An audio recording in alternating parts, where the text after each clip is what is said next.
Flipkart से आया है। अच्छा ठीक है, तो मान लो कि हम दुबई में आए,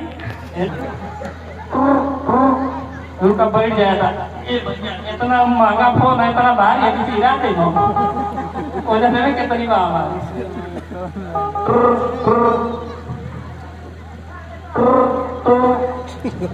ये भाई कहाँ चल रही है? उठाते ना क्या बताए?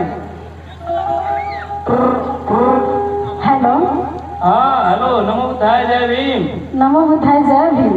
हम बंजीव का पापा बोलते हैं दुबई से। बोली क्या कहता है? कहा नहीं ना, हाँ गुरु रविदास जी का जयंती आ गई। हाँ हम दुबई में आके फंस गए बानी। अच्छा छुट्टी नहीं थे मिला, कोरोना की वजह से जहाज नहीं थे चला। कोरोना बा? हाँ कोरोना नहीं थे, जबरदस्ती कुल चुनाव रैली करता हूँ, कोरोना ना डरता। हाँ जो है तो कहे के बाद का भविष्य खराब करता हूँ। चुनाव रैली में इतना भीड़ होगी तो वजह कोरोना ना बा, अनवा आवे में कोरोना आ गई। हाँ तो सुना, हम कहते हैं ना का हम तैयार ना पाए। अच्छा हम चाहता नहीं कि हमारी अनुपस्थिति में तू हमारा कुछ काम कर। क्या करे की बात? बोली बोली, ध्यान से सुना क्या करे के बाद, ठीक बा?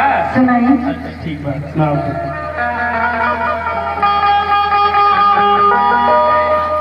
अरे घरवा दुआर सब सजाए दीहा, गुरु जी के फूलवा चढ़ाए दीहा। ठीक बा, ठीक बात सुना, आवाज क्लियर जाता ना? एकदम क्लियर आवता।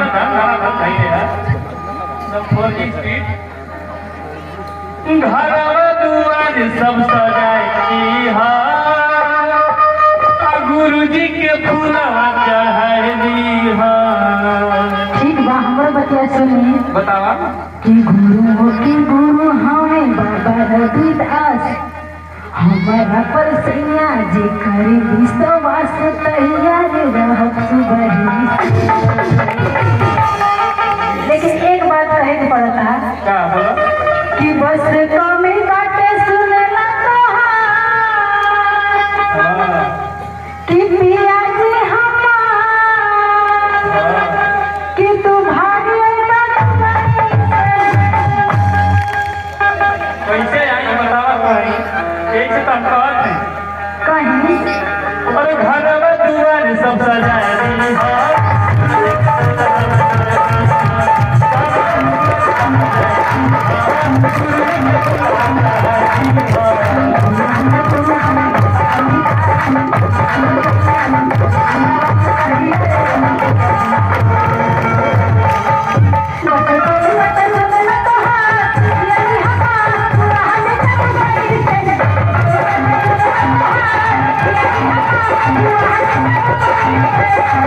Thank you.